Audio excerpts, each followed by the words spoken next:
Have you ever had the feeling that something inside you is dying, but at the same time, something much greater is trying to be born? What if I told you that Carl Jung believed that this discomfort is not a sign of failure, but one of the clearest indications that your consciousness has begun to transcend the limits of ordinary life? There's a question few people dare to ask themselves. What if the life I'm living isn't truly mine? What if many of my opinions, choices, behaviors, and even desires have been constructed solely for the purpose of being accepted by others? Carl Jung dedicated a large part of his life to trying to understand this phenomenon precisely. In studying the human psyche, he realized that most people live within a kind of shared reality, an invisible structure formed by social expectations, collective beliefs, and inherited psychological patterns. This structure offers security, it offers belonging, it offers identity, but it also exacts a silent price. According to Jung, from a very young age we learn who we should be in order to be loved. We learn which emotions can be shown and which should be hidden. We learn which opinions are acceptable and which may generate rejection. Little by little, without realizing it, we begin to build what he called the persona. The persona is the social mask. It's not necessarily a bad thing. Without it, it would be difficult to live in society. The problem arises when we start to believe that we are only this mask. Imagine a person who has spent their entire life trying to please others. They strive to appear strong when they are suffering. They smile when they want to cry. They agree when they would like to disagree. Over time, they become so efficient at this role that they completely forget who exists behind it. Jung observed this numerous times in his patients. Often, people considered extremely successful would arrive at his office carrying a profound sense of emptiness. They had money, recognition, stability, and social approval. On the outside, everything seemed perfect, but internally, there was a feeling that was difficult to explain. Something was missing, and this something could not be bought, conquered, or received through the approval of others. It was the soul itself asking to be heard. Jung realized that there comes a point in life when the unconscious begins to pressure consciousness. It's as if forgotten parts of the personality start knocking on the door, demanding recognition. Dreams become more intense. Existential questions appear without warning. Old certainties begin to crumble. What once seemed to make sense loses its power. What once seemed important begins to seem empty. And that's usually frightening, because the first sensation of psychological awakening is not freedom. It's confusing. A person looks at their own life and realizes they can no longer feel enthusiasm for the same things. Conversations that were once interesting become tiresome. Environments that once seemed familiar begin to generate discomfort. Relationships start to seem artificial. Many believe that something is wrong with them when this happens. Jung believed exactly the opposite. For him, this discomfort often indicated that the psyche was trying to guide the individual toward a more authentic existence. But there is an important detail. Waking up is not a comfortable experience. In fact, it usually starts as a crisis. The old identity is beginning to crumble, but the new one has not yet been born. It's like being between two worlds. You can no longer go back to being who you were, but you still don't know who you're becoming. This is one of the loneliest phases of the individuation process. Jung experienced this firsthand. After breaking with Sigmund Freud, he entered one of the most turbulent periods of his life. For years, he faced intense dreams, symbolic visions, and profound internal transformations. Many people believed he was losing his sanity, but Jung understood something extraordinary. Not all inner disorganization is a disease. Sometimes it's transformation. Sometimes what seems like a breakdown is simply the birth of a higher consciousness. And perhaps that's exactly what's happening to many people today. They feel a growing need for silence. They begin to distance themselves from environments they previously frequented naturally. They feel less interested in social disputes. They realize they can no longer feign enthusiasm for things that have lost their meaning. It's not depression. It's not weakness. It's not a lack of ambition. In many cases, It is the soul trying to reclaim space after years of being ignored. According to Jung, there is a huge difference between living to meet external expectations and living in alignment with what he called the self. The self represents the deepest center of the personality. It is the totality of being. It is that which exists beyond the persona, beyond fears, beyond masks, and beyond social adaptations. But reaching him requires courage, because the path doesn't involve collective approval. It involves self-knowledge, and self-knowledge often shatters many illusions. One of the most painful discoveries of psychological awakening is realizing how many choices were made to please other people. How many times have you refrained from expressing your truth to avoid conflict? How many times have you sacrificed parts of yourself to maintain a sense of belonging? How many times have you adapted so much to the world that you've lost touch with yourself? These questions are uncomfortable because they reveal something that most people prefer to avoid. Perhaps the persona you present to the world isn't who you truly are. And when that realization arises, something inevitable happens. The distance between his true self and his current life is becoming impossible to ignore. It is at this moment that many people begin a silent disappearance. Not because they hate the world, but why do they need to find themselves? Not because they want to run away, but because they can no longer remain where their soul no longer fits. Jung believed that this detachment is a natural consequence of psychological maturation. As consciousness grows, it begins to see things that were previously hidden, and this new vision changes everything. But there is something even more disturbing than noticing one's own masks. There comes a point when a person begins to see through the masks worn by the entire society. And it was precisely this discovery that led Jung to one of the most profound conclusions of all his work. Because what most people call reality may be far more influenced by the collective shadow than they realize. And when you start to see this shadow acting everywhere, it becomes impossible to continue observing the world in the same way. There is an experience that Carl Jung considered one of the most difficult to endure for someone who is psychologically awakening. It is not loneliness. It is not doubt. It is not even confronting one's own fears. It's about seeing what others don't see, because there is a huge difference between discovering something about yourself and discovering something about human nature. When a person begins their journey of self-discovery, they imagine they will find answers. They imagine they will gain clarity, balance, and peace. In part, this happens, but Jung discovered that there is an earlier, much less comfortable phase that almost no one mentions, the phase in which you begin to see the shadow. First, your own, then the one from all over the world. Jung used the term shadow to describe everything we repress, deny, or hide within ourselves. Fears, desires, impulses, resentments, envy, pride, aggression, and everything that doesn't fit the image we would like to have of ourselves. Most people believe they have eliminated these characteristics, but Jung observed something different. Nothing disappears. Everything we reject continues to exist in the unconscious, and that which remains unconscious tends to be projected. This was one of the most revolutionary discoveries of his career. What bothers us most about others and often reveals something we haven't yet recognized in ourselves. For example, a person who constantly criticizes the arrogance of others may be hiding an unconscious desire to be admired. Someone who feels intense anger towards selfish people may be denying their own needs and desires. A person obsessed with pointing out flaws in others may be trying to avoid looking at their own imperfections. Jung realized that a large part of human conflict arises precisely from this mechanism. But what happens when someone starts noticing this in real time? What happens when you start seeing projections everywhere? That's where reality changes. Imagine a common situation. Two people are arguing on social media. Each one believes she is defending the truth. Each one believes that the other is the problem.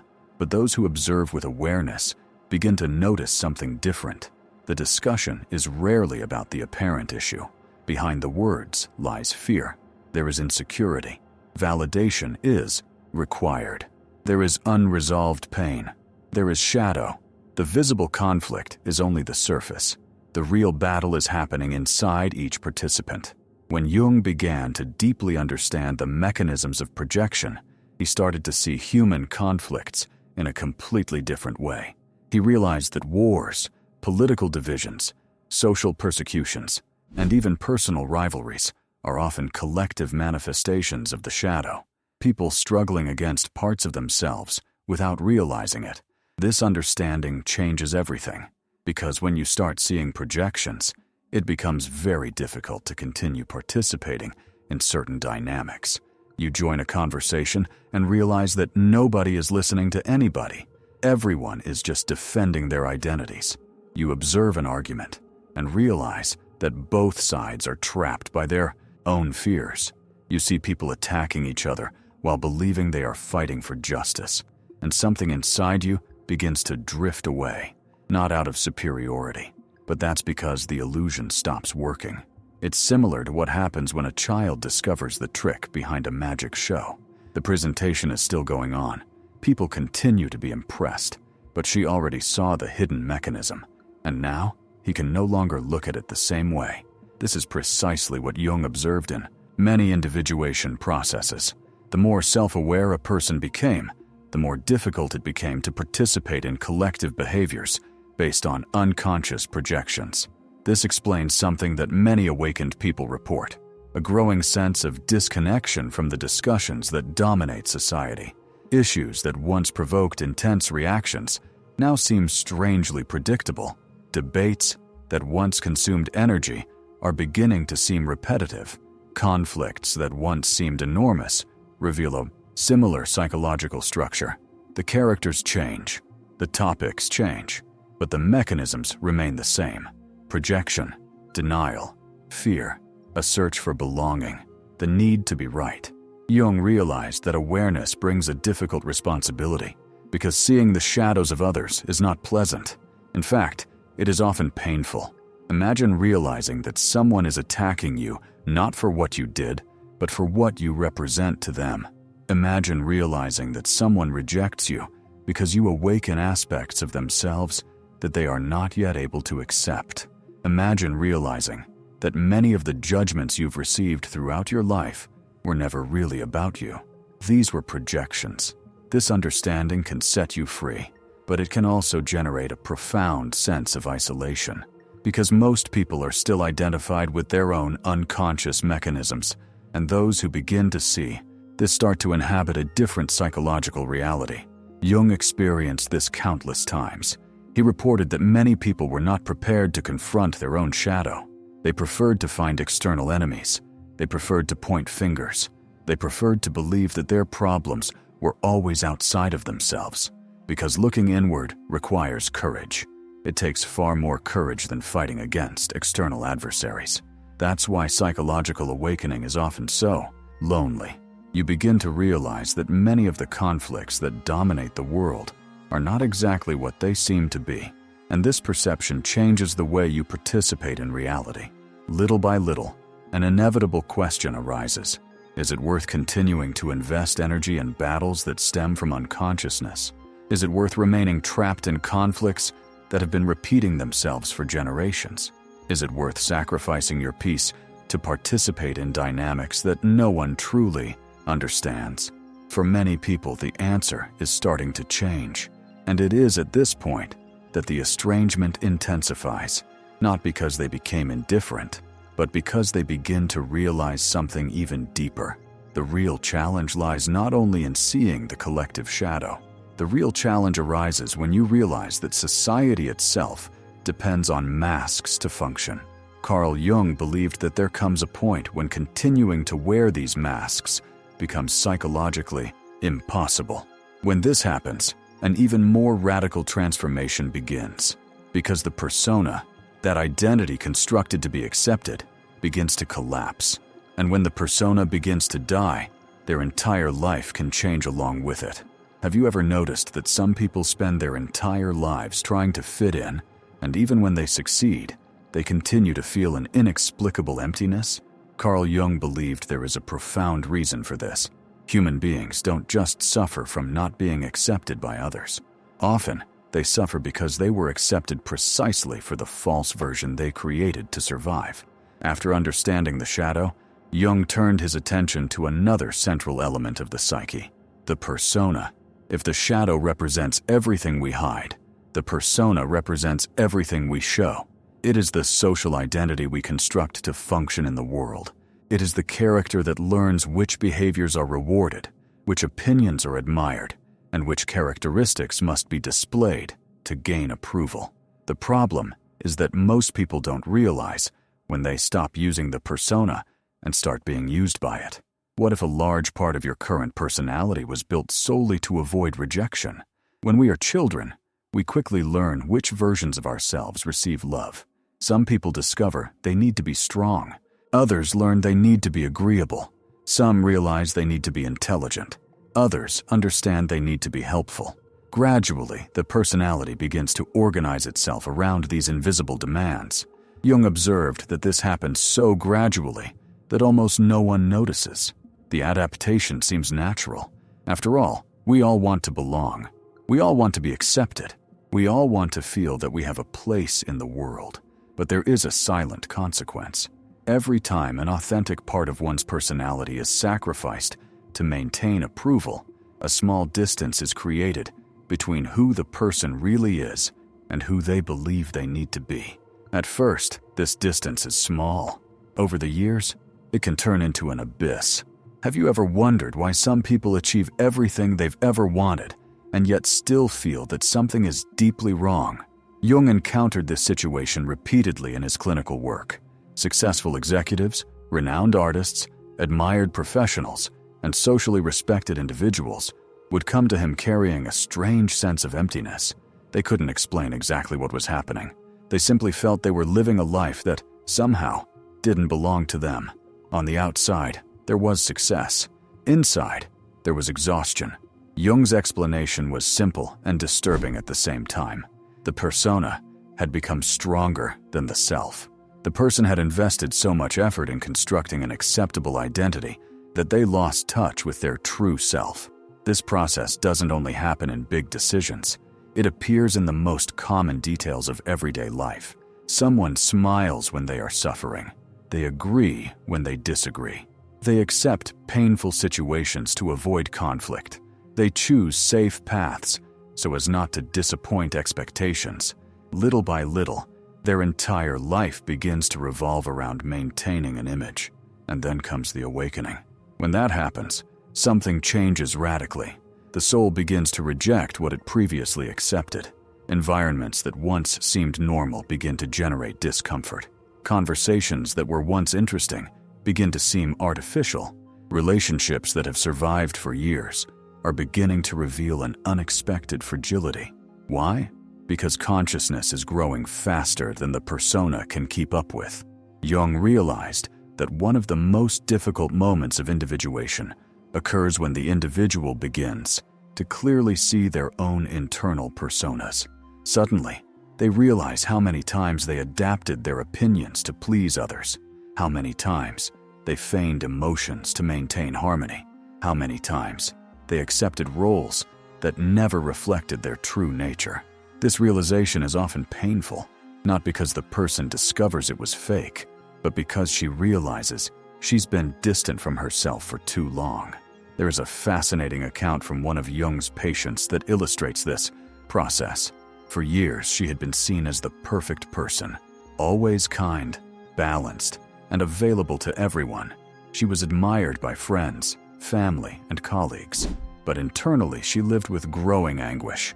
During the analysis, something surprising happened. She realized that she had never developed her own identity. His entire personality was organized around meeting external expectations. The woman admired by all was in reality a psychological construct created to guarantee belonging. When this understanding emerged, his first reaction wasn't freedom, it was fear. Who would she be without that mask?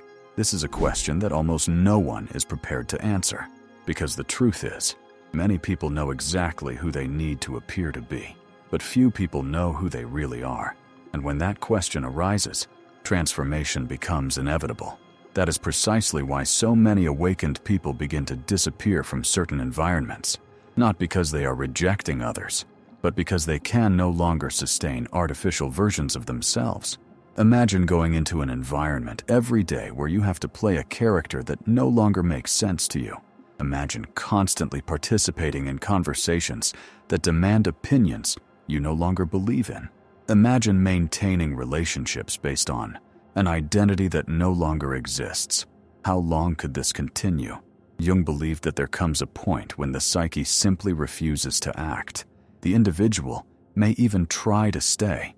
You can try to adapt. You can try to convince yourself that nothing has changed, but something profound has already begun to stir. And once that movement begins, going back becomes extremely difficult. There's a reason for that. The goal of individuation is not to make a person more adapted to society. The goal of individuation is to make her whole. And being whole doesn't always mean being accepted by everyone. This is perhaps one of the most uncomfortable truths that Jung discovered.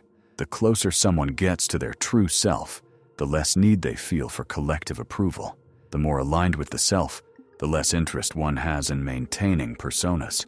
The more authentic you become, the less energy you can invest in appearances. But there is another, even deeper aspect, because abandoning the persona doesn't just mean changing behaviors. It means confronting an entire world built upon social performances. Have you ever noticed how many human interactions depend on masks? How many relationships survive because no one fully reveals who they are? How many social structures function because everyone silently agrees to play certain roles? When consciousness awakens to this, the sensation can be disconcerting. People begin to realize that much of social reality operates through invisible agreements. Agreements that require compliance. Agreements that reward adaptation. Agreements that often punish authenticity. And then a new question arises. How much does it cost to remain conscious in a profoundly unconscious environment? It was precisely this question that led Jung to one of the most important conclusions of all his work. Because there is a psychological cost to maintaining awake consciousness amidst collective unconsciousness, and that price is much higher than most people imagine. In the next stage of the journey, we will delve into a surprising discovery by Jung. Why so many awakened people are not only emotionally exhausted, but profoundly drained by the energy required to remain conscious in a world that constantly tries to pull them back into psychological slumber. There's a question few people ask when discussing the awakening of consciousness. What happens to the energy of someone who spends years trying to remain conscious in an environment dominated by unconsciousness? Carl Jung observed this phenomenon repeatedly in his patients. Many people came to him believing they were facing an emotional problem, when in fact, they were suffering from something much deeper. They weren't just sad, they weren't just frustrated, they were psychologically exhausted. The curious thing is that, in many cases, their lives seemed normal. They had jobs, they had family, they were fulfilling their responsibilities, they functioned socially, but they carried a constant feeling of exhaustion that no amount of rest seemed to resolve. Jung began to realize that something important was happening. The further a person progressed in the individuation process, the more sensitive they became to their surroundings. This wasn't emotional fragility, it was heightened awareness. Imagine someone who begins to see details they didn't notice before. They observe hidden tensions in conversations. They perceive subtle manipulations. They identify repressed emotions. They recognize psychological projections happening in real time.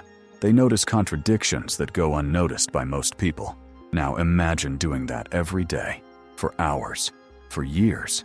Jung understood that there is a huge expenditure of energy involved in this process.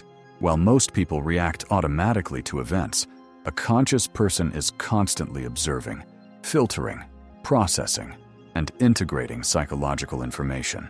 This work is invisible, but it's extremely exhausting. There's an interesting fact about the human brain. Modern studies show that a large part of daily decisions happen automatically and unconsciously. Some neuroscience research suggests that most of our everyday behaviors are guided by pre-established automatic patterns.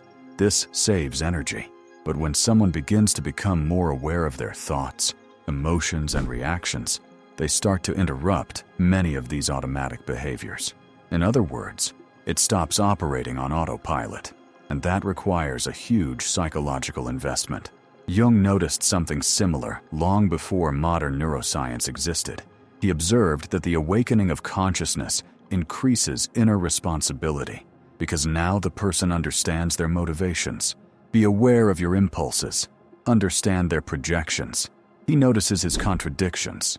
She can no longer simply act without thinking. This may seem liberating, and it really is, but it can also be tiring. One of the most striking accounts found in Jungian studies involves people who spent years trying to remain in environments incompatible with their psychological development. Executives who fell ill without an apparent medical cause. Highly competent professionals who developed extreme burnout. People who have completely lost the motivation to continue in careers they once admired. In many cases, it wasn't a lack of ability. There was an incompatibility between the consciousness they were developing and the environment they occupied. Jung observed something fascinating. When some of these people temporarily distanced themselves from social pressures, many symptoms decreased significantly, not because their problems disappeared, but because they stopped expending energy-sustaining realities that were no longer aligned with their psyche. There is a particularly interesting story about a teacher who spent years working in an extremely competitive environment. She was admired, respected, and considered an example of dedication, but he began to develop constant fatigue. Medical examinations found no explanation. Conventional treatments did not produce lasting results. During the therapeutic process, she noticed something surprising. Much of his energy was consumed trying to adapt his consciousness to an environment that demanded exactly the opposite. Every day she had to ignore conflicts that she clearly perceived. I needed to feign enthusiasm for values I no longer shared. She needed to silence important parts of herself in order to maintain social adaptation. His body was manifesting what his soul already knew. She was living against her own nature. When he finally changed his lifestyle, his energy began to gradually return. Jung saw numerous similar cases. This led him to a profound conclusion. Not all burnout stems from overwork. Sometimes it stems from the distance between who you are and the life you are living. And here comes an even more surprising discovery. Many people believe that awakened beings disappear because they cannot cope with reality. Jung thought exactly the opposite. They often disappear because they are able to see reality too clearly. While most people are absorbed by constant distractions, they are beginning to realize the psychological cost of those distractions. While many seek more stimulation, they feel a need for silence. As society accelerates, they feel the need to slow down. While the world demands more performance, they crave more authenticity. This helps to explain an increasingly common phenomenon: people abandoning social media, moving to smaller cities, drastically reducing social circles, choosing less prestigious jobs, but ones that are more aligned with their values, seeking contact with nature, valuing solitude, prioritizing depth over quantity. To an outside observer, these decisions may seem strange, but Jung saw an archetypal pattern behind them. He believed that there is an inevitable phase in the individuation process in which the psyche demands withdrawal, not as punishment, not as a failure, but as a necessity for internal reorganization. This pattern appears in mythologies, spiritual traditions, and narratives of transformation in virtually every culture. The hero enters the forest. The wise man climbs the mountain. The seeker crosses the desert. The initiate enters the cave. All of these stories share a common element: a temporary withdrawal from the collective world. Jung called this the archetypal movement, a deep psychological need to create enough distance to hear what the noise of the world prevents from being heard. That's exactly what he did in Bollingen. Away from intellectual centers, academic pressures, and social expectations, Jung found space to deepen his relationship with the unconscious. Many of his most important reflections emerged during periods of voluntary isolation. But there is something fundamental that many people don't understand.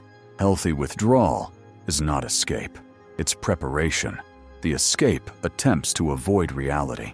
The process of gathering attempts to understand reality. Escape weakens. Retreat strengthens. Escape seeks anesthesia. The gathering aims at integration, and that difference changes everything, because the true purpose of this withdrawal is not to abandon the world. It's about developing something that cannot yet be born amidst the excessive noise. Jung believed that certain psychological transformations require silence. They require time. They require space. They demand distance from influences that constantly try to mold who you should be. And perhaps that's exactly why so many conscious people feel a growing need to disappear temporarily, not because they gave up on life, but because something within them is trying to reorganize itself at a much deeper level. The point is that this period of seclusion does not represent the final stage of the journey. In fact, it prepares the ground for an even more important transformation, because after the separation, an inevitable question arises. What happens when someone finally finds what they were looking for? What happens when consciousness matures, authenticity strengthens, and individuation reaches a new level? According to Carl Jung, it is at this moment that the most surprising phase of all begins, the phase in which the person returns to the world. But she is no longer the same person who once left. There is a very common belief about psychological awakening that Carl Jung considered incomplete. Many people imagine that the journey ends when one finds oneself, as if the ultimate goal were simply to abandon illusions, withdraw from the world, and live in permanent isolation. But Jung observed something very different. The real challenge doesn't begin when you walk away. It begins when you discover who you've become, because there is a huge difference between escaping society and no longer belonging to the structures that once defined your identity. During the most profound periods of transformation, a person often believes they are simply losing things. They lose old interests. They lose friendships. They lose motivation. They lose points of reference. They lose certainties that for years seemed solid. All of this can generate the feeling that life is shrinking. But from Jung's perspective, something completely different is happening. The psyche is reorganizing its internal structure. That which no longer corresponds to your truth begins to dissolve, and that which is authentic slowly begins to emerge. The problem is that this transition rarely seems positive while it's happening. Imagine a caterpillar observing its own transformation inside the cocoon. From its point of view, everything seems like destruction. The old form disappears. Familiar patterns cease to exist. The identity built throughout its life collapses. She can't see the butterfly. All you can see is the end of what used to be. Jung realized that something similar happens during individuation. There is a period in which the individual can no longer identify with the past, but is still unable to clearly see the future. It is an intermediate psychological region, an uncharted territory, a kind of bridge between two versions of the same person. And it is precisely in this space that many believe they are lost. But what if they're not lost? What if they are meeting? Jung observed that one of the greatest human illusions is believing that growth means accumulating more things, more success, more recognition, more relationships, more achievements. Individuation operates in the opposite direction. It often requires subtraction, fewer masks, fewer characters, fewer adaptations, less need for approval, less psychological dependence on the opinions of others. That's why so many awakened people seem to disappear. From the outside, it looks like they're abandoning something, but on the inside, they are recovering something. They are recovering themselves. There is an interesting story about a man who spent years building an extremely respected career. His name was well known. His work was admired. His social standing aroused envy in many people. But after years of deep inner work, he began to feel a growing sense of disconnection. Nothing was wrong on the outside. The problem was internal. The life he had built no longer reflected who he was becoming. For a long time, he tried to ignore that feeling. He tried to convince himself that it was just a phase. He tried to stay. He tried to adapt. But the more he tried, the greater the conflict became, until he finally understood something that Jung kept repeating. The soul does not negotiate indefinitely. She can wait. You can signal. It can send dreams, symptoms, and anxieties. But there comes a time when transformation is required. He abandoned the career that took him decades to build, not because it failed, but because he finally succeeded in discovering who he was. This difference is fundamental. Society often interprets individuation as a loss, but Jung saw it as a birth. The individual is not becoming smaller, it's becoming more real. And something happens when that authenticity begins to solidify. The fear of loneliness diminishes. This surprises many people, because a large part of humanity lives trying to avoid loneliness. But Jung realized that there is a profound difference between being alone and feeling alone. Before individuation, many people feel lonely, even when surrounded by others. After individuation, many discover an unexpected peace in their own company. Why? Because they finally made contact with what Jung called the self. The self is not just a part of the personality. It is the organizing center of the psyche. It is the totality of being. It's the deepest dimension of who you truly are. When an individual begins to live from that center, something changes radically. The constant need for validation decreases. The need for belonging weakens. The desperate search for recognition is losing intensity, not because the person stopped liking relationships, but because it stopped depending on them to define its value. And this completely transforms their way of existing. For the first time, she can choose. You can stay in a relationship because you want to, not because you need to. You can stay in a group because there's affinity, not because there's a fear of exclusion. You can work because you find meaning in it, not just because you seek approval. This freedom is frightening, because most social structures have been built upon psychological dependencies. When someone stops depending on these structures, they begin to operate differently. That is precisely why so many awakened people seem invisible to the eyes of society. They no longer compete for the same status symbols. They no longer pursue the same goals. They no longer participate in the same games. Not because they are better, but that's because their priorities changed. Jung observed that deeply individuated individuals often develop a very different, successful relationship. For them, success no longer means accumulation. It comes to mean alignment. The question is no longer, how much do I have? And it becomes, how truthful am I being? This change may seem simple, but it has enormous consequences. Because when authenticity becomes a priority, many decisions change. Environments change. Relationships change. Habits change. Objectives change. The very definition of happiness is changing. And here we find one of Jung's most profound discoveries. Human beings do not find fulfillment by becoming what the world expects of them. He finds fulfillment in becoming what he was born to be. But this leads us to an even more fascinating question. What happens next? What happens when someone goes through years of inner transformation, integrates their shadow, reduces the dominance of the persona, strengthens their connection with the self, and finds a more authentic way of living? Does the journey end there? Jung believed not. In fact, he noted that there is an extremely important final step, because the individual who has found themselves does not remain isolated forever.